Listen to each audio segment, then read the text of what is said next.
7 years, 94 months, 383 weeks. That's how long No War Zone has been around. During this time, we have explored the peace process. We have talked about war and the end of war, about reconciliation and peace building, about reconstruction and reintegration, and about ordinary people and how they feel about the events taking place in their country. In this, the final program of No War Zone, we bring you interviews with individuals. Personalities, in fact, who have closely followed the recent history of our country and feel strongly about its trends and developments. Take a look. A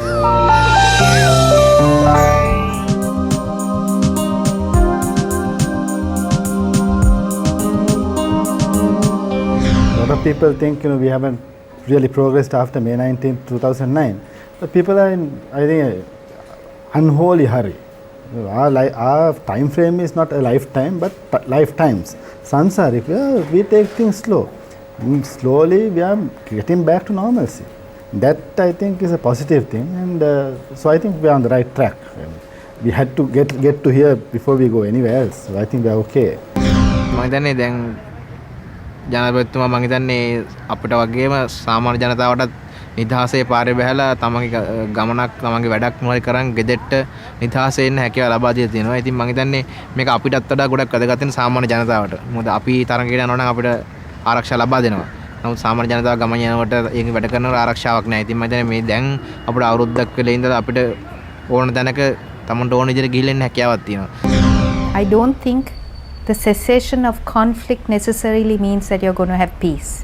You have to actually work towards it. I would like to hope that the country is genuinely interested in achieving peace, because you must have it doesn't mean that once you won the war, peace comes automatically. You have to work very hard at it. So I'm a pretty positive and optimistic person. I would like to think that we are on a particular track, and we have to just be optimistic that it is the correct track. The end of war brings new opportunities. There is, of course, the freedom of movement, of travel. It can go to any place in the country now that wasn't possible for close upon 3 decades. One hopes that the people-to-people interaction will bring about a greater understanding, coupled with education. For those in schools today to learn Tamil and Sinhala together, which my generation wasn't afforded the opportunity to do so. So it's new opportunities, new ways of doing things, the space for new thinking. Unfortunately, you also have to date, even a year after the end of war, severe constraints on what you can say, do and speak, and how you can meet. These are restrictions also in legislation, such as with the Prevention of Terrorism Act and emergency regulations, which simply must go and are incompatible with the new opportunities to all Sri Lankans afforded by the end of war in order to sustain and strengthen our development and social progress after war.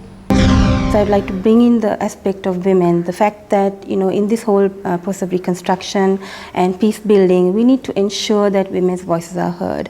Currently, we do not see that. And I think, for example, in the Lessons Learned and Reconciliation Commission that has been appointed, there is one woman on the commission, and I don't think she can make too much of a contribution because she's one sole voice.